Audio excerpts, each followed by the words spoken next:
Hello, my friend. Time for our meeting this Sunday, August 3rd, the day of the demonstrations. But today I'm going to start on a sad note. You've probably already seen it, right? I posted here on X on Saturday, letters at a funeral. Jose Roberto Guzzo, 82 years old. Journalism loses its most brilliant, most fearless writer.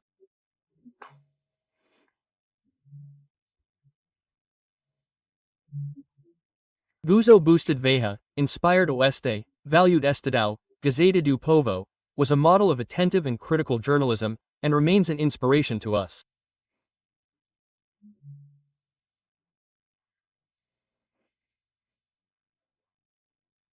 Junior. Guzzo's body was buried this Sunday morning in Congonhas Cemetery in São Paulo.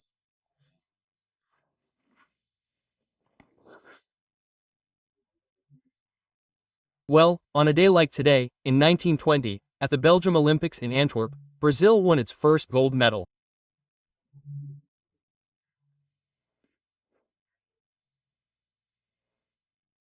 It was literally a native of Pera, Guilherme Pera, born in Belém, an army lieutenant in shooting, not only a gold medal but also a gold and bronze medal in another sport.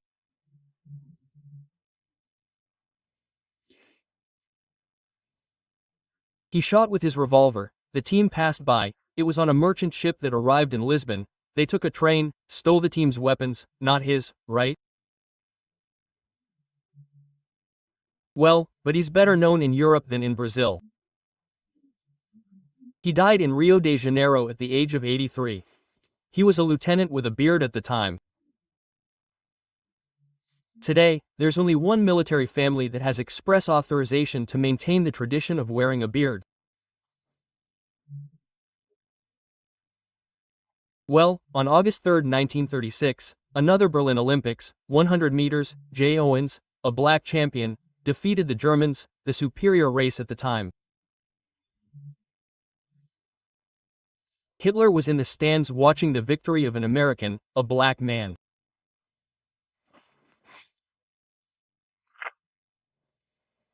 In 2015, José Dirceu was arrested by Lava Jato, having already been convicted in the Mencolao scandal. Coincidentally, today is a national meeting of the Workers' Party, PT, a meeting of ex-prisoners. José Dirceu, Delubio, José Genuino, and Lula were there.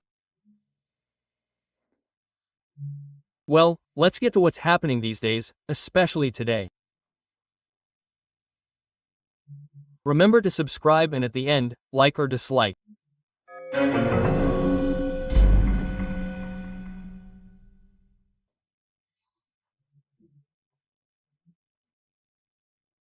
And at least 30 major demonstrations in Brazil's most important cities. Demonstrations for the Constitution, for the release of political prisoners, for the impeachment of Minister Moraes, and for amnesty as a solution for national peace. The largest of these was on Paulista Avenue. Well, I watched from the west side, a huge packed Paulista Avenue. Nicholas dazzled on the platform. Look, I don't know why people insist on making themselves look ridiculous. The following headline from the state of São Paulo published, and it caught my attention. On an empty float, Bolsonaro supporters demand amnesty and criticize Moraes and Lula on Paulista Avenue.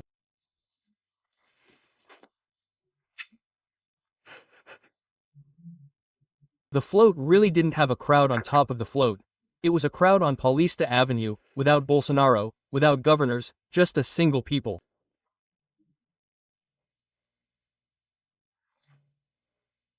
Who leads? Where does power come from? It's the people. This is leadership in a people's democracy. That's what Estadão, unintentionally, wanted to do, to ironize, to joke, to ridicule. The headline was ridiculous. Whoever wrote the headline was ridiculous. What a shame, right? The day we remember a great journalist giving examples, and then they get it on G1, always USP, saying it had 37,600 people.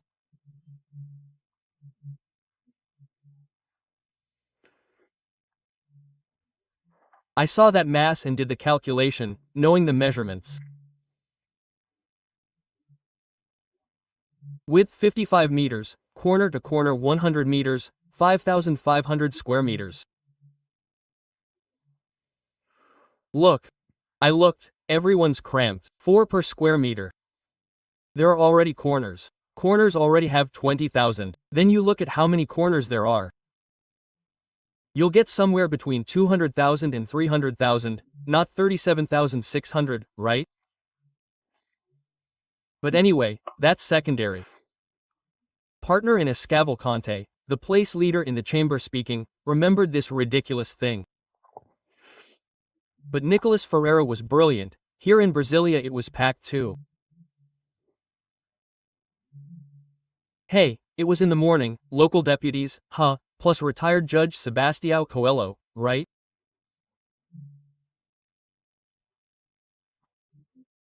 Hey, they had to turn down the sound system because they chose to be in front of the central bank, but it's not too far from the base hospital. There's no room for noise, right? Hey, Vitoria, Vila Velha, my God, so many people. Rio de Janeiro, Copacabana, Iden, right? Hey, Bolsonaro recorded for Rio de Janeiro. Eduardo recorded for Sao Paulo and Belo Horizonte, packed with people too. Salvador, Belém, anyway, in all the capitals, lots of people, Porto Alegre, Iden, right? Showing the will of the people, the leadership of the people.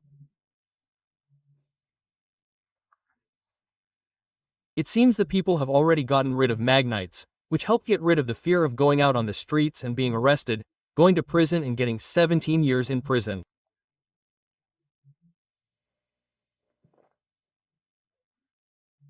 Speaking of which, just look at destiny, how it works things out.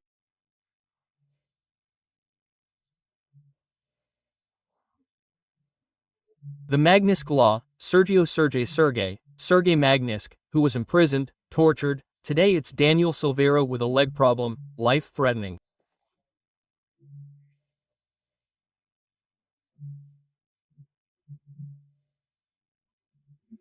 Yesterday, it was Clesau who died in prison as Sergei Magnitsky, Felipe, who's there, he's wearing an ankle bracelet, but he spent 6 months in prison, including in solitary confinement, in the dark. Felipe Martins, by the way, strange. Did you notice, did you listen to the hearing, him and the assistant judge? Did you notice that the assistant judge called him Felipe, just like it was written on that false entrance of his there? How strange, right? Mere coincidence, obviously, right? Well, I talked about the ministers, right? Leaving Mass today at the monastery of São Bento. They asked me why the 3 ministers gave the speeches they did, making those statements that everyone saw, which are not true, right? Minister Barroso, the president, the dean, Minister Gilmar, and the Magnitsky target, the one hit by Magnitsky, Minister Moraes.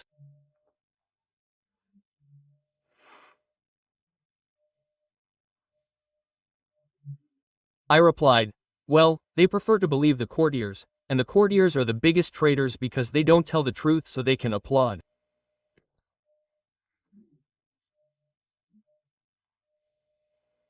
They should believe the critics a little, and then they'd be closer to reality. Quote. But then I watched it, and what a shame today's journalism in general, right?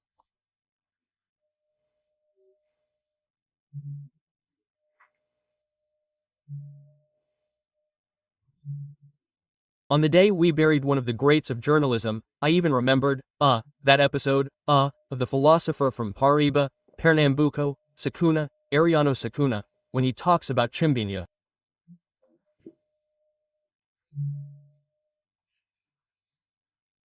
Chimbinha is a genius, he says, but what am I going to say about Betiv du Chape, right?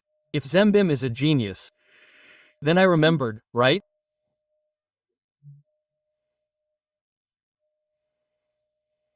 If they hold a wake, at the National Theatre, the Municipal Theatre, where to hold Guso's wake.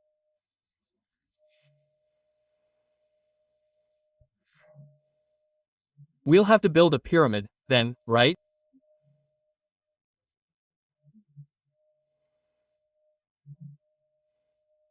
But on the day we buried Guzo, I heard a former welding saleswoman for the auto repair shop named Barbara, who's at our house every day with, "I've updated you, Barbara."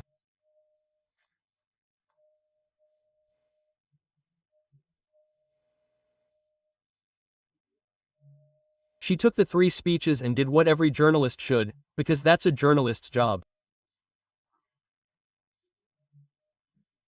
Whoever doesn't remember this is worth Milor Fernandez, who says that journalism isn't about praise, applause, courtiers, or critics.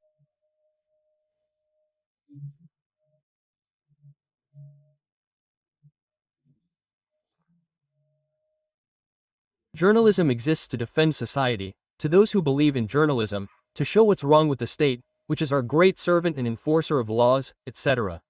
She took each of the speeches of the 3, Moraes, Barroso, and Gilmar, and went through the video archives and showed why what they said now isn't what they said before, nor what actually happened and is happening.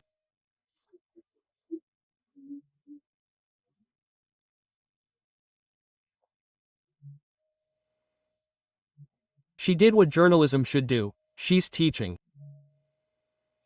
For me, she's the best journalist we have, the best reporter. Investigator, she's barbaric.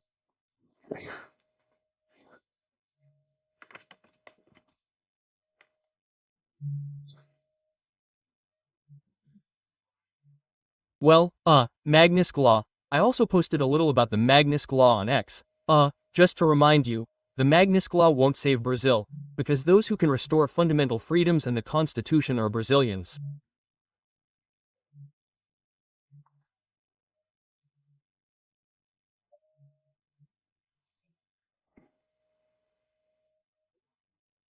But Magnitsky Law is shaking our responsibility and our pride. I'd say it's also shaking the pride of the Senate, which reopens this Monday along with the House of Representatives.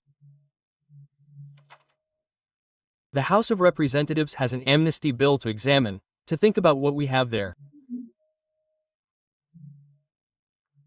Sergei's Magnitsky on Brazilian soil, people dying in prison, people in solitary confinement in prison to see if they confess, right? Sick people in prison who aren't treated, right? Or who are mistreated, the House of Representatives and the Senate are going to open now. Then I saw a survey done. It seems Nicholas did it, either he did it himself, or someone did it for him. Of the 81 senators, 54 are needed to approve the impeachment of a Supreme Court justice. There are 34 already clearly in favor, 19 clearly against impeachment, and 28 are listed as undecided.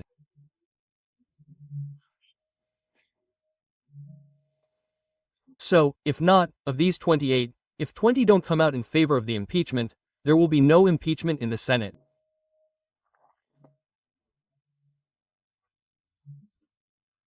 Just to remind you, because I already saw the minister, one of the speeches I mentioned at the reopening of the judiciary semester was Minister Moraes talking about the unconstitutional amnesty.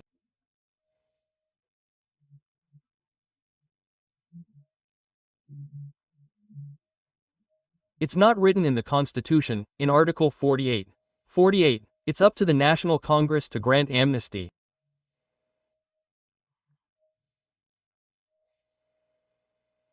It doesn't say it's up to the Supreme Court, it's up to Congress.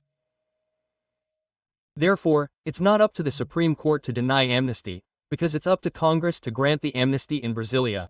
Alexandre Garcia.